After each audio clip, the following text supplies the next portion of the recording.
हर हर महादेव, श्री शिवाय नमस्तुभ्यम। आप सबको फिर से स्वागत है मेरे यूट्यूब चैनल अहल्या की दुनिया में।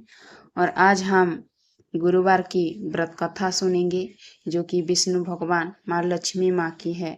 चलिए हम ये गुरुवार व्रत को शुरू करते हैं। बृहस्पतिवार व्रत कथा को ध्यान से सुनिएगा। प्राचीन समय की बात है। एक नगर में एक बड़ा व्यापारी रहता था।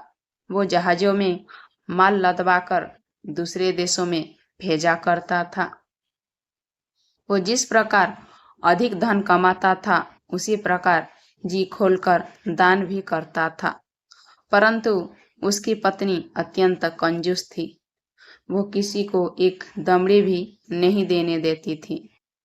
एक बार सेठ जब दूसरे देश व्यापार करने गया, तो पीछे से बृहस्पति देव ने साधु वेश में उसकी पत्नी से भिक्षा मांगी। व्यापारी की पत्नी बृहस्पति देव से बोली, हे साधु महाराज, मैं इस दान और पुण्य से तंग आ गई हूँ।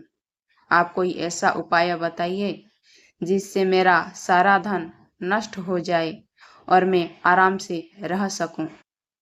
मैं ये धन लुटता हुआ नहीं देख सकती। बृहस्पति देव ने कहा, हे देवी, तुम बड़ी विचित्र हो। संतान और धन से कोई दुखी होता है? अगर अधिक धन है तो उसे शुभ कार्यों में लगाओ, कुंवारी कन्याओं का विवाह कराओ, विद्यालय और बाग बगीचों का निर्माण कराओ। ऐसे पुण्य कार्य करने से तुम्हारा लोक परलोक सार्थक हो सकता है। परंतु साधु की इन बातों से व्यापारी की पत्नी को खुशी नहीं हुई। उसने कहा, मुझे ऐसे धन की आवश्यकता नहीं है जिसे मैं दान दूं। तब बृहस्पति देव बोले, यदि तुम्हारी ऐसी इच्छा है तो तुम एक उपाय करना। 7 बृहस्पतिवार घर को गोबर से लीपना, अपने केशों को पीली मिट्टी से धोना, केशों को धोते समय स्नान भी करना, व्यापारी से हजामत बनाने को कहना, भोजन में मांस मंदिरा खाना, कपड़े अपने घर धोना। ऐसा करने से तुम्हारा सारा धन नष्ट हो जाएगा। इतना कहकर बृहस्पति देव अंतर्ध्यान हो गए। व्यापारी की पत्नी ने बृहस्पति देव को कहे अनुसार 7 बृहस्पतिवार वैसा ही करने का निश्चय किया। केवल 3 बृहस्पतिवार बीते थे कि उसी समस्त धन संपत्ति नष्ट हो गई और वो परलोक सिधार गई। जब व्यापारी वापस आया तो उसने देखा कि उसका सब कुछ नष्ट हो चुका है। उस व्यापारी ने अपनी पुत्री को सांत्वना दी और दूसरे नगर में जाकर बस गया। वहां वो जंगल से लकड़ी काटकर लाता और शहर में बेचता। इस तरह वो अपना जीवन व्यतीत करने लगा। एक दिन उसकी पुत्री ने दही खाने की इच्छा प्रकट की, लेकिन व्यापारी के पास दही खरीदने के पैसे नहीं थे। वो अपनी पुत्री को आश्वासना देकर जंगल में लकड़ी काटने चला गया। वहां एक वृक्ष के नीचे बैठ अपनी पूर्व दशा पर विचार कर रोने लगा। उस दिन बृहस्पतिवार था। तभी वहां बृहस्पति देव साधु के रूप में सेठ के पास आए और बोले, हे मनुष्य, तू इस जंगल में किस चिंता में बैठा है? तब व्यापारी बोला, हे महाराज, आप सब कुछ तो जानते हैं। इतना कहकर व्यापारी अपनी कहानी सुनाकर रो पड़ा। बृहस्पति देव बोले, देखो बेटा, तुम्हारी पत्नी ने बृहस्पति देव का अपमान किया था, इसी कारण तुम्हारा यह हाल हुआ है। लेकिन अब तुम किसी प्रकार की चिंता मत करो। तुम गुरुवार के दिन बृहस्पति देव का पाठ करो। 2 पैसे के चने और गुड़ को लेकर जल के लोटे में शक्कर डालकर वो अमृत और प्रसाद अपने परिवार के सदस्यों और कथा सुनने वालों में बांट दो। स्वयं भी प्रसाद और चरणामृत लो, भगवान तुम्हारा अवश्य कल्याण करेंगे। साधु की बात सुनकर व्यापारी बोला, महाराज, मुझे तो इतना भी नहीं पछता कि मैं अपनी पुत्री को दही लाकर दे सकूं। इस पर साधु जी बोले, तुम लकड़ियां शहर में बेचने जाना, तुम्हें लकड़ियों के दाम पहले से चौगुने मिलेंगे, जिससे तुम्हारे सारे कार्य सिद्ध हो जाएंगे। उसने लकड़ियां काटी और शहर में बेचने के लिए चल पड़ा। उसकी लकड़ियां अच्छे दामों में बिक गई, जिससे उसने अपनी पुत्री के लिए दही लिया और गुरुवार की कथा हेतु चना गुड़ लेकर कथा की और प्रसाद बांटकर स्वयं भी खाया। उसी दिन से उसकी सभी कठिनाइयां दूर होने लगी। परंतु अगले बृहस्पतिवार को वो कथा करना भूल गया। अगले दिन वहां के राजा ने एक बड़े यज्ञ का आयोजन कर पूरे नगर को लोगों को लिए भोज का आयोजन किया। राजा की आज्ञा अनुसार पूरा नगर राजा के महल में भोज करने गया, लेकिन व्यापारी वो उसकी पुत्री तनिक विलंब से पहुंचे।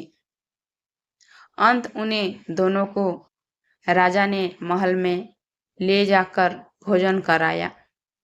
जब वो दोनों लौट कर आए तब रानी ने देखा कि उसका खूंटी पर टंगा हार गायब है। रानी को व्यापारी और उसकी पुत्री पर संदेह हुआ कि उसका हार उन दोनों ने ही चुराया है। राजा की आज्ञा से उन दोनों को कारावास की कोठरी में कैद कर दिया गया। कैद में पड़कर दोनों अत्यंत दुखी हुए। वहां उन्होंने बृहस्पति देवता का श्रवण किया। बृहस्पति देव ने प्रकट होकर व्यापारी को उसकी भूल का आभास कराया और उन्हें सलाह दी कि गुरुवार के दिन कैद खाने को दरवाजे पर तुम्हें 2 पैसे मिलेंगे। उनसे तुम चने और मुनक्का मंगाकर विधि पूर्वक बृहस्पति देवता का पूजन करना, तुम्हारे सब दुख दूर हो जाएंगे।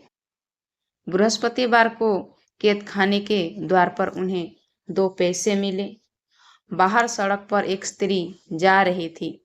व्यापारी ने उसे बुलाकर गुड़ और चने लाने को कहा। इस पर वो स्त्री बोली, मैं अपनी बहू के लिए गहने लेने जा रही हूँ, मेरे पास समय नहीं है। इतना कहकर वो चली गई। थोड़ी देर बाद वहां से एक और स्त्री निकली।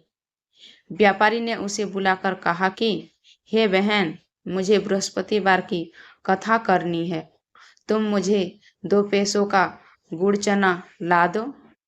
बृहस्पति देव का नाम सुनकर वो स्त्री बोली, भाई, मैं तुम्हें अभी गुड़ चना लाकर देती हूँ। मेरा इकलौता पुत्र मर गया है, मैं उसके लिए कफन लेने जा रही थी, लेकिन मैं पहले तुम्हारा काम करूंगी, उसके बाद अपने पुत्र के लिए कफन लाऊंगी। वो स्त्री बाजार से व्यापारी के लिए गुड़ चना ले आई और स्वयं भी बृहस्पति देव की कथा सुनी। कथा के समाप्त होने पर वो स्त्री कफन लेकर अपने घर गई और घर पर लोग उसके पुत्र की लाश को राम नाम सत्य है कहते हुए शमशान ले जाने की तैयारी कर रहे थे। स्त्री बोली, मुझे अपने लड़के का मुख देख लेने दो। अपने पुत्र का मुख देखकर उस स्त्री ने उसके मुंह में प्रसाद और चरणामृत डाला। प्रसाद और चरणामृत के प्रभाव से वो पुनर्जीवित हो गया। पहली स्त्री जिसने बृहस्पति देव का निरादर किया था, वो जब अपने पुत्र के विवाह हेतु पुत्र वधू के लिए गहने लेकर लौटी और जैसे ही उसका पुत्र घोड़ी पर बैठकर निकला, वैसे ही घोड़ी ने ऐसी उछाल मारी कि वो घोड़ी से गिरकर मर गया। यह देख स्त्री रो रोकर बृहस्पति देव से क्षमा याचना करने लगी।